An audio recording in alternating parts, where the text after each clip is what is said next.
Hey guys, welcome back to the channel super ideas में आप लोगों का एक बार फिर से स्वागत है। और आज है 6 सितंबर, तो उत्तराखंड की बड़ी खबरें इस वीडियो में हम देखने वाले हैं। इससे पहले अगर अभी तक आप लोगों ने इस चैनल को सब्सक्राइब नहीं किया है तो चैनल को सब्सक्राइब कर लीजिए, क्योंकि उत्तराखंड की बड़ी खबरें हम हर रोज आप लोगों के लिए लेकर आते हैं सुबह 6 बजे। तो चलिए शुरू करते हैं आज की वीडियो को। तो उत्तराखंड का राज्य फूल ब्रह्म कमल 3000 फीट मीटर पर खिल चुका है। लोगों के चेहरे भी इसके साथ ही खिल चुके हैं। तो उत्तराखंड का राज्य पुष्प है ब्रह्म कमल। इस बार महज 3000 फीट की ऊंचाई पर खिल गया है। आमतौर पर यह समुद्र तल से 3.5 से 4000 फीट की मीटर की ऊंचाई पर पाया जाता है। मुनस्यारी के उच्च हिमालयी क्षेत्रों में बेशुमार खिला यह पुष्प कुदरत की सुंदरता पर चार चांद लगा रहा है। बीते सालों की अपेक्षा इस बार प्रचुर मात्रा खिला ब्रह्म कमल और इसका बढ़ा दायरा पर्यावरण प्रेमियों के लिए भी राहत की बात है। विधानसभा चुनाव में सैनिकों को साधेगी धामी सरकार, शहीदों को सम्मानित करके मिलेगी सत्ता की सीढ़ी। बीजेपी के एक नेता ने कहा कि यात्रा को राज्य के रक्षा कर्मियों तक पहुंचने के अवसर के रूप में इस्तेमाल किया जाएगा, जो चुनाव में महत्वपूर्ण भूमिका निभाते हैं। उत्तराखंड में सैनिक कल्याण और औद्योगिक विकास मंत्री गणेश जोशी ने बताया कि प्रस्तावित शहीद सम्मान यात्रा में 1757 शहीदों के परिवारों को सम्मानित किया जाएगा। उत्तराखंड में फौरी राहत के बाद एक बार फिर से मौसम परीक्षा ले सकता है। राज्य मौसम विज्ञान केंद्र के अनुसार आज देहरादून, नैनीताल समेत 7 जिलों में भारी बारिश की आशंका है।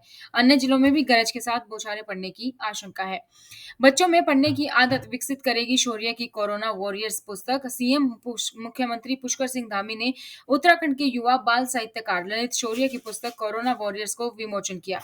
उन्होंने कहा कि ललित ने कम उम्र में उत्कृष्ट साहित्य रचा है। उनकी रचना धर्मपिता प्रभावित करती है। शौर्य हिंदी के उन्नयन व बच्चों में पढ़ने की आदत विकसित करने में महत्वपूर्ण योगदान दे रहे हैं। देहरादून मुख्यमंत्री आवास में हुए विमोचन समारोह में शौर्य ने कहा कि कोरोना वॉरियर्स वैश्विक महामारी कोरोना पर केंद्रित देश का पहला बाल कहानी संग्रह है।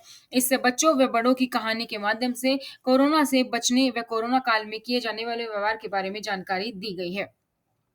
बसों का चक्का जाम है। दिल्ली, राजस्थान, उत्तराखंड, हरियाणा, हिमाचल की बसें आज से बंद। तो पंजाब बस PEPSU road transport corporation contract workers की अनिश्चितकाल हड़ताल सोमवार से शुरू हो चुकी है। इसका असर रविवार से ही दिखना शुरू हो गया। सबसे ज्यादा असर लंबे रूट की बसों पर पड़ा। बसें इस तरह से चलाई जा रही है कि वे शाम तक डिपो में वापस लौट आए। जालंधर से दिल्ली, उत्तराखंड, हिमाचल प्रदेश, हरियाणा जाने वाली सभी बसें अंबाला या चंडीगढ़ तक ही जा रही हैं। इस कारण यात्रियों को भारी परेशानी का सामना करना पड़ा। उत्तराखंड की सभी 70 सीटों पर चुनाव लड़ेगी आप। 31 अक्टूबर तक सभी प्रत्याशियों की लिस्ट होगी जारी। आम आदमी पार्टी उत्तराखंड के सह प्रभारी राजीव चौधरी ने कहा कि आम आदमी पार्टी उत्तराखंड की 70 विधानसभा सीटों पर चुनाव लड़ेगी। 31 अक्टूबर तक सभी विधानसभा के प्रत्याशियों के नामों की सूची घोषित की जाएगी। उत्तराखंड में बीते 24 घंटों में 16 नए कोरोना संक्रमित केस मिले। एक भी मरीज की मौत नहीं हुई है, जबकि 20 मरीजों को ठीक होने के बाद घर भेजा गया। सक्रिय मामलों की संख्या 389 पहुंच चुकी है।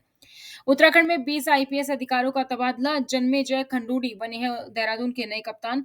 देहरादून के वरिष्ठ पुलिस अधीक्षक डॉक्टर योगेंद्र सिंह रावत को हरिद्वार भेजा गया है, जबकि उनके स्थान पर दून के नए कैप्टन जन्मेजय प्रभाकर कैलाश खंडूड़ी को बनाया गया है।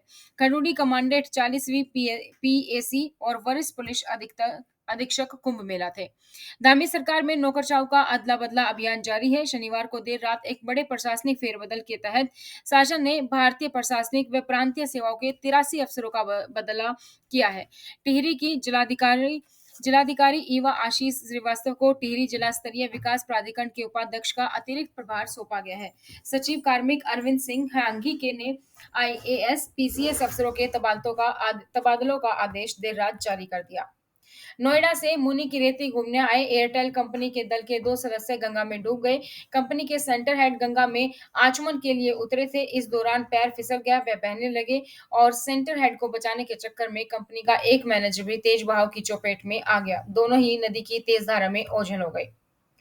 रुड़की में मूर्ति अनावरण कार्यक्रम में हंगामा। शिलापट पर विधायक का नाम मिटाकर लिखा मेयर का नाम। छत्रपति शिवाजी महाराज की मूर्ति अनावरण और लोकार्पण कार्यक्रम में विधायक देशराज करणवाल के समर्थक और नामित पार्षद सतीश शर्मा ने जमकर हंगामा किया। साथ ही मेयर गौरव गोयल ने उनकी तीखी नोकझोंक हुई, जिससे कार्यक्रम में अफरा तफरी मच गई। टोक्यो पैरालंपिक में बैडमिंटन में कांस्य पदक जीतने वाले उत्तराखंड के मनोज सरकार को ग्राफिक एरा देगी 11 लाख रुपए। तो उत्तराखंड के खिलाड़ी मनोज सरकार ने पैरा ओलंपिक में शानदार प्रदर्शन के साथ ग्राफिक एरा विवि ने उन्हें 11 लाख रुपए देने की घोषणा की है। रुद्रपुर के मनोज सरकार को पैरालंपिक में कांस्य मेडल जीतने पर ग्राफिक एरा ने यह घोषणा की है और ऐसा पहली बार हुआ पैरालंपिक्स में उत्तराखंड की तरफ से किसी ने मेडल जीता है। कांग्रेस परिवर्तन यात्रा हल्द्वानी में निकली भव्य रैली। पूर्व मुख्यमंत्री हरीश रावत ने किया लोगों का अभिवादन। कांग्रेस की परिवर्तन यात्रा रविवार को तीसरे दिन हल्द्वानी में निकल गई और काला डूंगी रोड स्थित निजी बारात घर से परिवर्तन यात्रा निकाली गई। इस दौरान पूर्व मुख्यमंत्री हरीश रावत ने हाथ हिलाकर लोगों का अभिवादन किया।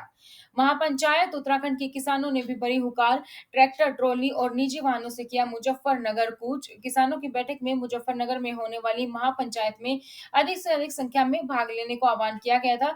इसी क्रम में रविवार को रुड़की से सैकड़ों किसान महापंचायत के लिए रवाना हुए। देवभूमि उत्तराखंड को क्रिकेट भूमि बनाएंगे, बीसीसीआई सचिव जय शाह ने कहा है। रविवार को देहरादून में क्रिकेट एसोसिएशन ऑफ उत्तराखंड की ओर से वार्षिक खेल पुरस्कारों का आयोजन किया गया। इस दौरान बीसीसीआई के सचिव जय शाह भी कार्यक्रम में शामिल हुए। वहीं सीएयू के अध्यक्ष जोत सिंह गुंसोला और सचिव महिम वर्मा भी मौजूद रहे। राजधानी देहरादून और नैनीताल में वीकेंड पर पर्यटकों की आवाजाही से पर्यटक स्थल गुलजार दिखे। कोरोना संकट का असर कम होने के साथ ही देहरादून चिड़ियाघर में पर्यटकों की भीड़ बढ़ने लगी है। चिड़ियाघर के अधिकारियों के मुताबिक रविवार को 4,000 पर्यटक पहुंचे। इसमें नई दिल्ली, हरियाणा, पंजाब, राजस्थान, चंडीगढ़ जैसे दूसरे राज्यों के पर्यटक भी शामिल हुए। वर्दी हुई दागदार, हल्द्वानी में एएसआई ने 10 साल की बच्ची से की छेड़खानी, मुकदमा दर्ज। कोतवाली थाना क्षेत्र के टीपी नगर चौकी में तैनात 57 वर्षीय एएसआई मदन सिंह परिहार बिठोरिया क्षेत्र में रहता है। वह रविवार सुबह 7 बजे एक जनरल स्टोर में दूध लेने गया था और आरोप है कि इस दौरान उसने 10 साल की बच्ची को पकड़कर उसके साथ छेड़खानी की। उत्तरकाशी में दून से चंडीगढ़ तक काटे अस्पतालों के चक्कर, नहीं मिला इलाज, चली गई ब्रेन हैमरेज पीड़ित की जान।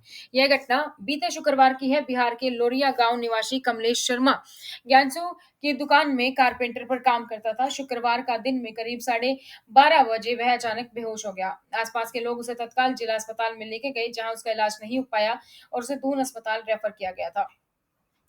शिक्षक दिवस पर सीएम पुष्कर सिंह धामी ने डॉक्टर राधाकृष्णन के चित्र पर श्रद्धा सुमन किए अर्पित, शिक्षकों को बधाई दी। कल शिक्षक दिवस था और पुष्कर सिंह धामी ने भारत रत्न डॉक्टर राधाकृष्णन की जयंती पर उनके चित्र पर श्रद्धा सुमन अर्पित कर उन्हें श्रद्धांजलि दी और शिक्षकों को भी बधाई दी। तो ये थी दोस्तों उत्तराखंड से जुड़ी कुछ खबरें। इसी तरीके से उत्तराखंड से जुड़ी हर खबर पाने के लिए चैनल को सब्सक्राइब करें, साथ ही बेल आइकन को प्रेस कर लीजिए ताकि जैसे वीडियो अपलोड होती है उसकी नोटिफिकेशन आप लोगों को मिल सके। तो आज की इस वीडियो में इतना ही, फिर मिलेंगे नई जानकारी के साथ। तब तक बने रहिए सुपर आइडियाज पर।